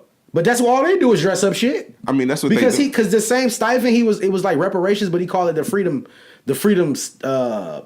the freedom stipend or some shit like that. Yeah. Because if you say it's reparations, it sounds like it's only for black people. Yeah. But in order to have white people on board with it, you had to call it something else. That's why he added the word freedom in it. Yeah. The freedom stipend or whatever like that. And it's a lot of poor. And the only like this shit is a conversation because a lot of people can benefit from it. Yeah. If it's $12,000 a month for free. Yeah, I feel like that's why Bernie didn't get like the steam that he was supposed to get, because when he was talking about giving away like free education and free healthcare, they like, hell no, especially the colleges and shit. They like, nigga, we making bread, bro. You trying to stop this shit? No, he not trying to stop it. Well, yeah, he was trying to stop it because it became big business. But that's just America. No matter what industry it is, if people are spending money on it, it eventually is going to come and it's going to turn into big business. But that's what I'm saying. At the end of the day, it's going to take a candidate to come from another angle with it as far as like where the money is going to come from. Okay. If they can say that we're going to split this money that's allocated to this up in this way, and it's going to be this for the kids, for the schools, and this, and if they can allocate it better, if it's not just coming from big business, then they can dress it up better. Right. Which means everybody who's making a certain amount of money will have to kick in versus just the big businesses. Right. You get what I'm saying? Yeah. So if it has to be a approach like that. If you just go straight taking money from big business, they're gonna fight back and they're gonna push back harder, which is gonna make that. If you don't understand business, if I'm Netflix, it don't matter. They looking at it from a selfish place. They like, I don't give a fuck about that shit, bro. So I don't give a fuck about that people. So then what I can do is, as the president, I'm asking you to do this kickback, this freedom shit, or because I'm president, I can make you pay taxes. What you should be paying for what you bringing in. Because we already know I can cut all that tax break shit out. Yeah. And you know the money that you save on this tax break don't have because realistically, I'm not saying like if you give everybody $1,000, I don't know how much that shit is. I didn't do the fucking math, which I fucking should have. Because it's a lot of companies that operate and are based in the United States. It's a couple trillion. Right. It's a couple $1 trillion. Boom. Yeah. But collectively, so you're not, as a company, paying a couple trillion. You might be paying a few $100 million. Because there's other companies y'all all paying to this freedom stipend. But the money, because like I said, if you Netflix, Walmart, give me another fucking company, man. Oh, big company. I said Netflix, Walmart, Nike. Okay, Nike. Fuck it. Yeah, because they got basketball players and shit. But when you give these people this money, all they're going to do is give it right back to you. So you can't look at it like, I'm giving all these niggas money. No, they're going to give it right back. That's it. It's coming right back, my nigga. Like, and he didn't say that, but you got to be a fucking fool to not believe that this money is coming right back. You feel what I'm saying? But you will have kickback or push when it comes to, because if you got people are being more woke, they're being understanding of collective economics, something that we preach heavy up here. Shouts out to Derek Grace again. Yeah. They're going to start opening up companies. You feel what I'm saying? But it creates jobs. Yeah, that's the thing. It's just like, I feel like they feel like it's gonna cloud the ecosystem with a whole bunch of like niggas gonna get empowered with all that extra money and that extra income and that extra leg up. So then it's gonna be other competitors that start popping up out of nowhere. So they feel like, nigga, I'm not about to help y'all get a leg up to do that shit. Y'all not about to take money from my business, and then when the baby boom happened and everybody doing this shit, I'm behind because y'all been taking money from me from years instead of me stacking that extra money. I understand from a business concept where it comes from. That's why I said these presidential candidates got to approach it different. They got to figure out where to allocate money where it's coming directly from the government and not just coming from these big businesses. Right. So if they have to dress it up better. I think he dressed it up pretty good. He did, but I don't feel like people is going to vote for that because I feel like those people in those red states is not trying to hear that shit. But it's a lot of poor people in them red states. I understand that. And poor people will benefit from it. So the reason why I thought he was a genius, like I said, the only reason I feel like he's not going to get voted in is just simply because he's Asian. That's it. Yeah. Because you got more, people in them red states like, hell no, nigga, we already had a black guy. We ain't about to have no ching chong chong. I mean, even think about what they did with the black guy, nigga. They said he wasn't even from here, so they was on his ass. Looking for his birth certificate. They would be on his ass too. Yeah. You feel what I'm saying? They don't really have to. We already know he's not from here because he's Asian. He's Asian. Facts. And his last name Yang. Now his ass would have been Andrew Johnson or some shit like that. Wait a minute, nigga, hold on. You know what I mean? Twice at that with her. And if he'd have quoted Wu-Tang or some shit like that, like Michael Eric Dyson, he gonna have a black vote. Yeah. I believe with the fact that you want to legalize marijuana federally, shouts out to that. and the fact that you want to give niggas money, you're gonna have black people voting for you, bro. But it's funny though. All of the Democratic candidates that we seen that came on their interviews and shit, all of them niggas want to legalize marijuana. Even Bernie said that. Yeah. So I'm saying like it's about to happen. It's about to happen. It's about to happen, bro. It's about to happen. Cause we criminalizing but then you gotta this look shit. at too. Now this was something that I had read early. No, it was a couple days ago. Yeah. Not sure if the shit was true.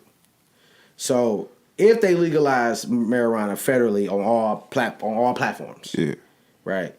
So people with certain cases, they will get let out of jail. Yeah. Or should get let out of jail rather. Yeah. Right? Sponge off your record, nigga, you good. Cause ain't no way I'm gonna have you in jail for some shit that's legal now. Yeah. But I read something somewhere that said privatized prisons were suing or in an uproar because the jails are not full. Yeah. And they want their beds full. Yeah. Because they get more money and more incentives when they do it that way. I understand that though. So you got a lot of powerful people that own prisons. Yeah. Or that's involved with this shit. So that type of shit they cannot have. Where you this is what I'm talking about when we talking about legalizing and shit like that. Yeah. Like it's a lot of little shit that they have to figure out. You feel what I'm saying? Because it's one of them things that's gonna fuck everything up. You know what though? I see exactly where you going with. You know exactly what the situation is with that though. What? They seen it happen when they did it in Denver. Okay. So they seen the residuals off They seen money. What it can do. Right. So quickly. These niggas made $3 million in 3 days. Yeah, I know. Just off of like taxable shit. Yeah.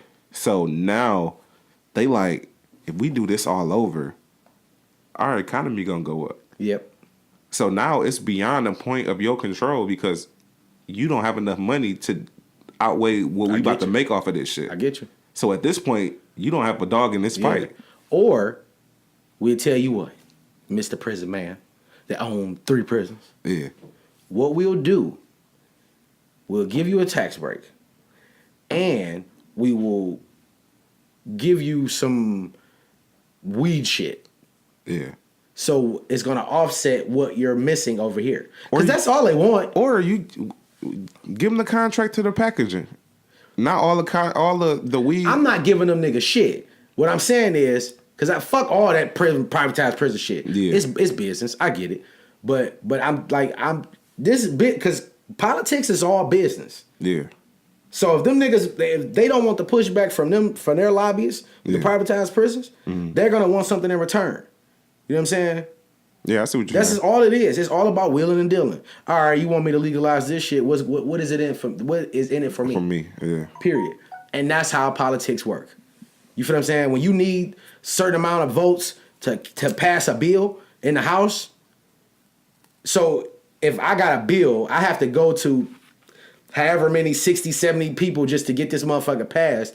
So when I go to this particular senator who's in a red state, but I'm in a blue state, if I go to him, like, hey, bro, I want you to do, you know what I mean? Him, well, what you gonna do for me? Well, all right, well, I got a bill when I'm introduced. I need you to help me out. And you know what I'm saying? Whoop-de-wham. That's how they get shit done. Yeah. But they all doing it for their own intentions. Their own intentions, but they also like, because it might be some shit they trying to get legal in that particular area to get this shit built. Yeah. And that senator or whatever is trying to get some shit to create jobs because he promised jobs.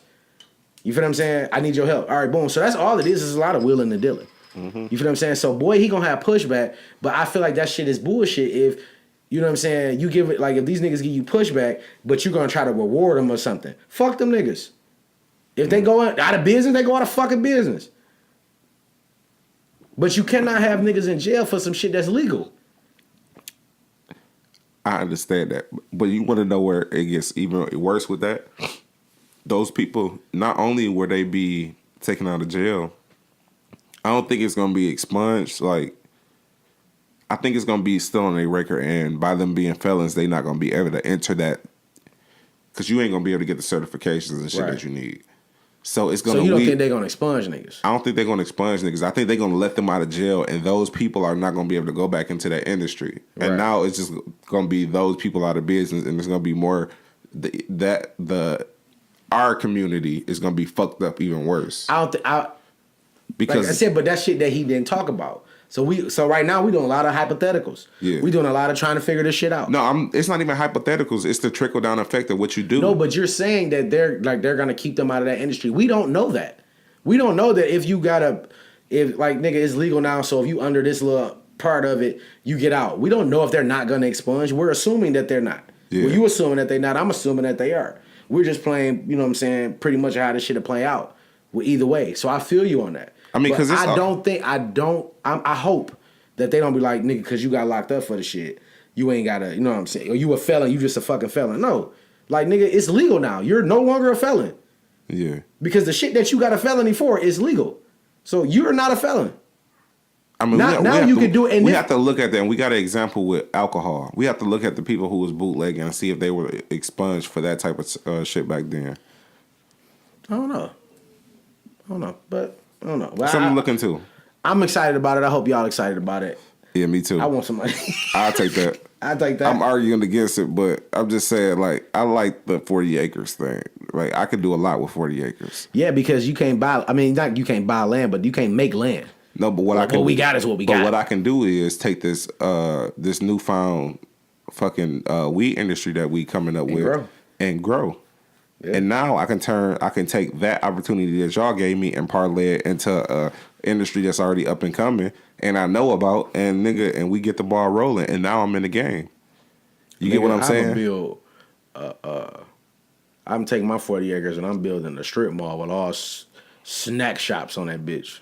But that's the thing. You don't have to use all the 40 acres for that. You can split it up and do whatever you want to do on there. You can have your grow operation in the back and have a dispensary in the front of that bitch. Nigga, I'm having a snack operation, so gangster. And then, nigga, it was a place here that they got busted, but the most genius idea. They put a donut shop next to the dispensary and had them connected.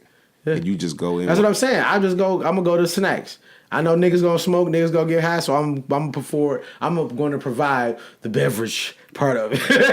Yeah. I don't necessarily want to dibble and dabble, so I'm another side. I'm another nigga. Yeah. Or you get into. I'm really into that shit though. I think that's the wave now. Like the new business model is that marijuana industry and trying to figure out ways to get in. I feel like if you get the product, I just don't want the shit to be oversaturated, and this country has a tendency to mass produce shit. Just oversaturate where everybody doing it. But the thing with the weed game is only the best prevails. Yeah. You have to be like astronomical and you have to really be on that shit to make it come out the way everybody, like, to make an impact on the game. Right. So if you ain't doing top notch, you got to be a damn near a chemist and a scientist with a lab coat on to make the best product. Yeah. So everybody can't do that. No. So it's gonna weed out the people who just trying to get in it just to play with it. Yeah. Niggas gonna have to really come with that shit to make some money off that shit. Yeah. So that's why I'm saying it's a good industry to jump in if you know what you're doing. Yeah. Look at Big Jay teaching. Nigga. On Wordplay the motherfucking podcast. On Wordplay the motherfucking podcast, nigga. Now, I guess we could talk about R.kelly versus Gayle King, and I'm saying it like that. This is the last time we talking about this nigga. It's probably not, nigga. I don't think so. Because the nigga just got out of jail. Supposedly somebody paid the $160,000 child support back, arrearage. Okay. So, he good to go. I guess he's good to go. Good to go. I think they about to do him like. They about to fry the shot that nigga. Like Cosby. They about to fry him. Yeah. So if you didn't see the Gayle King, Oprah's homegirl, interviewing R.kelly, they just been on a tear. Yeah. Just interviewing who? What that nigga Charlamagne called him, Ghostface and Raekwon. Shouts out to Charlamagne. they on a tear, bro. They out here. And R.kelly got very, very, very vulnerable, emotional. Yeah. He stood up, he yelled a little bit, sounded like he was singing a song. Yeah. I can't do it. Like I heard especially when they put the meme behind it. It made it just put it together. But all right, so I don't want to sound dark because it was funny. It was funny. It was like funny. The fact, like before did you find it believable? I have to ask that, and I know you muted, canceled completely. But seeing that, did you feel like it was truth in that man's eyes? if I can be completely honest. Yes. I didn't see innocence in his eyes. I felt like it was a person that didn't understand the gravity of what they was doing. Yeah. So I feel like it's a person that's coming to the realization that he really fucked up. Yeah. And he was just trying to like convey that he really didn't understand what the fuck was going on. Like nigga, I didn't think this shit was as bad as it looked, bro. Like damn, this shit bad. He finally looked in the mirror and seen his life for what it actually was and what the shit he was doing. Yeah. So I seen a man that was broken. It's kind of like fucked up to see him melt down on TV like that.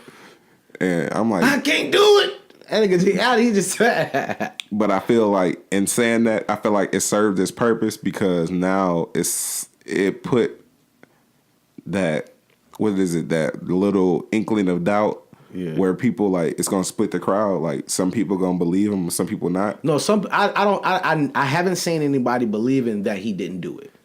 What I'm believing is the sincerity of him believing that he felt like he didn't do anything wrong. Yeah. Like so you got the same thing. Yeah. He felt like he didn't do nothing wrong. Mm-hmm. So that's a sick individual. You know what I'm saying? Because like I said, I'm not saying none of this shit happened. Yeah. But what I'm saying is that man has a bigger issue other than some individuals getting hurt. He got a problem. He got a real problem. Yeah. And seeing that lets me know, because this ain't about music. Yeah.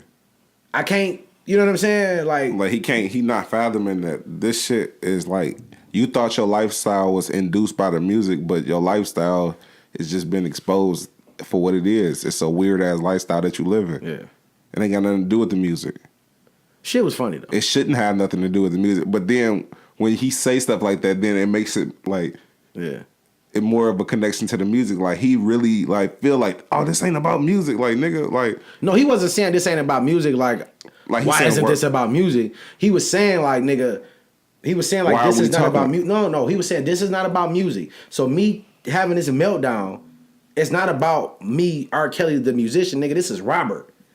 Because he went right from that to nigga, I'm trying to have a relationship with my kids and I can't. I see what you're saying. You feel what I'm saying? This ain't about music. I'm not mad because y'all muted me. I'm not mad because y'all like, nigga, fuck you, nigga. I'm mad because, nigga, I'm going through this shit. When I really believe I didn't do nothing wrong. You feel what I'm saying? These bitches was, I mean, not these bitches, but these parents was escorting their kids to my bedroom pretty much. You don't think that made it sound like bad for a person that got a case like this? What you mean? Like he was saying they wanted me to have sex with them when they was 17, but I didn't. And the girl said the same thing. But what I'm saying is... two of the girls, rather. Well, one of the girls... But then I had a thought to have sex with them when a year later. Like, you didn't feel like... If you felt that shit was disgusting, them doing that, like... To do it, like come on, bro. Like, you know what you know what the fuck you doing. Yeah, you know what you're doing. But it's some shit you've been doing. But that's what I'm saying. He like, why? He basically saying, why do y'all give a fuck? Yeah. He like, damn, why do y'all give a fuck about this? It's niggas like Hugh Hefner that got bitches. I understand that, but he not grooming these girls. We don't listen. Don't do that, because you don't know what this nigga was doing. Just like you didn't know what the fuck Elvis was doing. I didn't know nothing about this Elvis shit until. But Elvis shit always been out there. I didn't know that though. Like Elvis is not a nigga I'm checking for. But that's the thing though. That's the reason why it's not as big, because it's not nothing that we are check for. He's not a black icon, so niggas is not about to be outraged about it. But that's what I'm saying. Like, why is? And that's my only thing. Like if we gonna do this shit, and I hate that we even doing this shit, bro. Yeah. Like, I mean, I get it. Niggas are monsters. Just keep your kids away from the nigga. That kind of shit.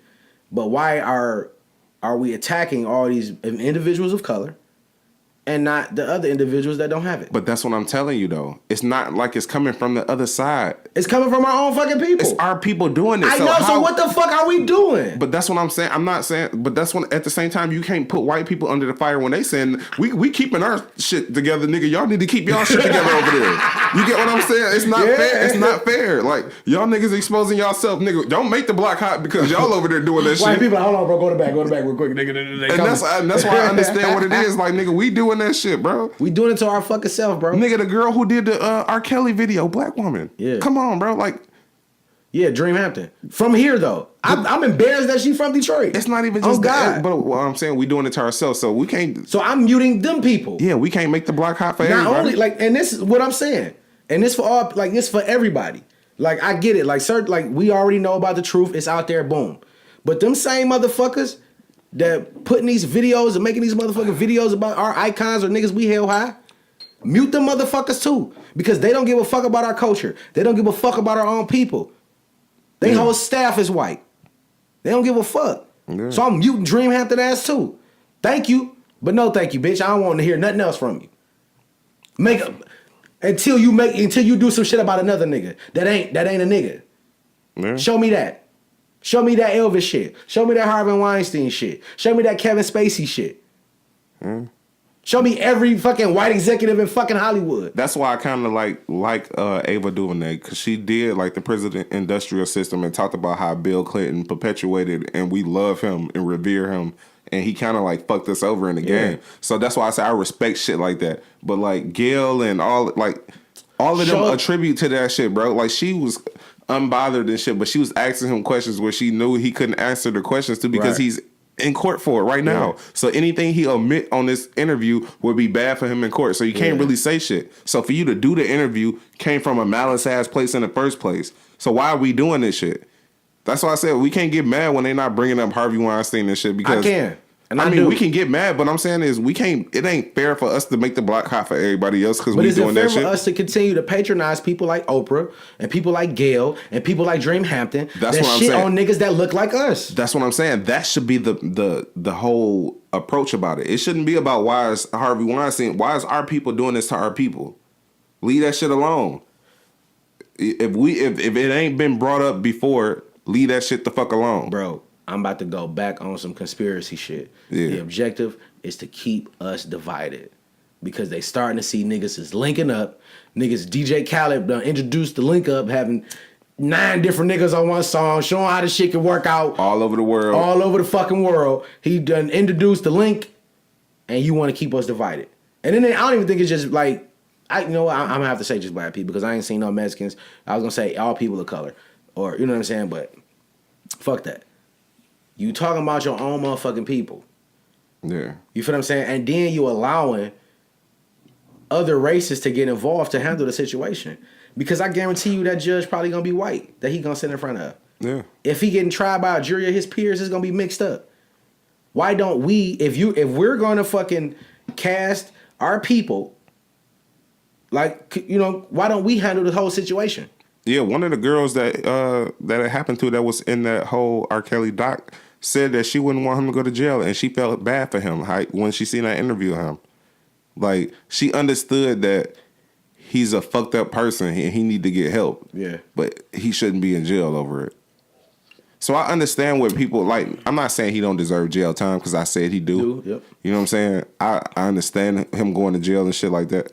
But his image as far as the music, it's tainted. Yeah, and it's not just it's tainted. We don't have to beat a dead horse. We know the shit fucked up. Yeah. The reason it's going on as long as it has is because we doing shit like this. Mm-hmm. Like with the extra Gayle and all that shit. But in public perception. Because if you don't prosecute a nigga who do some shit like that, then it makes it okay.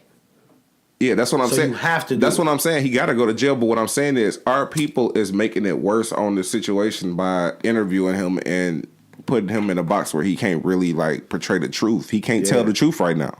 Now, I'm not saying that I wouldn't have took an R. Kelly interview. But coming from me, it's not coming from a malicious place. Yeah. You feel what I'm saying? I'm not trying to make you look worse. I'm not even trying to make you look better.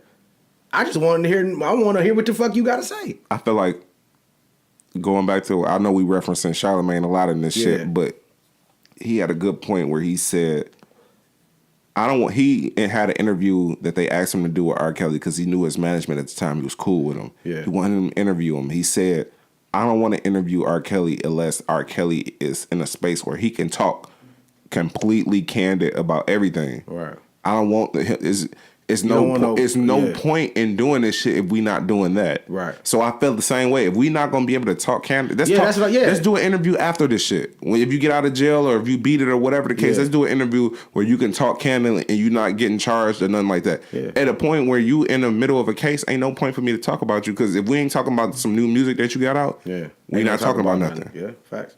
So to do an interview with him was some clickbait shit to do. It was no reason for Gayle to do an interview. It was no reason for Gayle to do an interview. It was no reason for Oprah to do an interview. Yeah. They on a tear right now, nigga. Yeah. They Mario on some and Luigi. They on some clickbait shit because they see the money and the kids because they so far removed because they older. Both of these ladies over 50 years old. Oprah knocking on 60.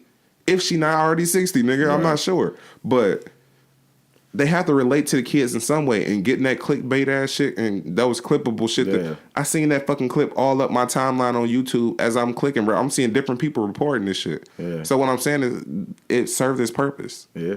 You get what I'm saying? It put them in the atmosphere. No, kids 19 to 25 ain't listening to Gayle King and fucking Oprah. They don't give a fuck about neither one of them, for real. Yeah. But this put it on the radar. Yeah, definitely did. Or put them on the radar. Yeah, to the kids. It was just a relatability thing. Something went viral that they did. Now it's on the internet and everybody reposting it and shit. So now they got a whole demographic that's looking at the shit they do now. They want to see if I wouldn't be surprised if you start seeing Oprah interviewing more rappers and shit. I read some disturbing shit too about that. When Oprah, before she even did the documentary, I mean not the documentary, but the interview with, the two individuals. Yeah. She was already prepared for the blowback. She already wrapped her mind around it. This is something that she probably shouldn't be doing, but I'm going to do it anyway. Like, you knew people were going to feel away. Yeah. Not so much as Gayle for her interview, but with Oprah shit. Like, you wrapped your mind around that shit that you already knew. Like, fuck it, I'm doing it anyway. But that's easy to believe because we looking at it from Gayle is a person who don't have the same infrastructure as Oprah necessarily. Man, they fucking. No, but I'm saying she's coming from a person that don't have the same mind. Oprah is a fucking media genius. Her shit gonna look better. You sure she a genius though? If she not the genius, she got the genius team with her. Definitely got the team. She hiring niggas like Dr. Phil who going crazy and shit. You know what I'm saying? She bringing Dr. Oz on. Who's not even a real doctor, by the way. Dr. Oz, bro. Yeah. You know what I'm saying? Like, these is people that she's put in platforms where they's revered at the top of what they do. Facts. You know what I'm saying? So, Gayle not working with that infrastructure. So, hers going to look a little bit more like it's just some candid shit that she did that she knew was going to get some clicks. Mm-hmm. Oprah shit was more, like, well thought out. She knew that she was going to get the demographic of the younger people with the viral moment. She was going to get the sympathy of the people who's been accused of certain shit, who've been raped and shit like that. Yeah. Like, she was going to appease a lot of people with doing that. Right. You know what I'm saying? It's getting ahead of it. So, it's a fucking selfish ass, crazy ass move on her part. Yeah, but I'm not, like I said, the shit was for, just, you know what I mean? Just to stay on the R.kelly shit and the interview and the purpose. The best thing about this fucking interview was the fucking video, the song that they made with that dubstep type beat. Yeah, I can't do it, dude. I'm like, dog, that shit had me in tears, bro. I'm like, this shit is dope. But it's funny as hell. But it's wrong as a motherfucker, but it's funny as hell. Yeah, that's most shit on the internet. So that shit, it was that was the best part about it. Yeah. You know what I'm saying? But, you know what? I want to make Gayle and Oprah famous for dumb shit this week. Oh, so we got a triple threat. A thruple? A thruple? Let's just say a threesome, my nigga. I like the thruple, nigga. A thruple. I don't like the I heard that on the show, nigga. It's a 3-year relationship. A thruple? Thruple. That sound like some shit going inside. Real shit, nigga. Look it up. A thruple. Look it up. That shit don't even come off the tongue cool. Like, you want to have a thruple? That sounds like you about to cause her pain. Look, the show I seen it was a Russian lady who said a nigga. So she said in that Russian accent, a thruple. Thruple. Russian thruple. Yeah. Ugh, nigga. Sound like Miss Trenchbolt from Matilda.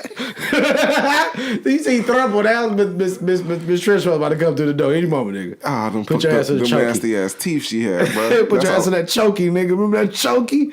That was some freaky shit. Who the fuck wears a leather jacket and some biker shorts? Somebody who thruples? That bitch look like she about to go on Sons of Anarchy, nigga. Shouts out to Matilda. Homeboy. You stupid, nigga. That's... Bitch, sound like you ain't like Matilda, nigga. That shit was hard, nigga. I know exactly what you mean when you said that song was lit, nigga. You like, hell yeah, bitch. Nigga. Make that cereal.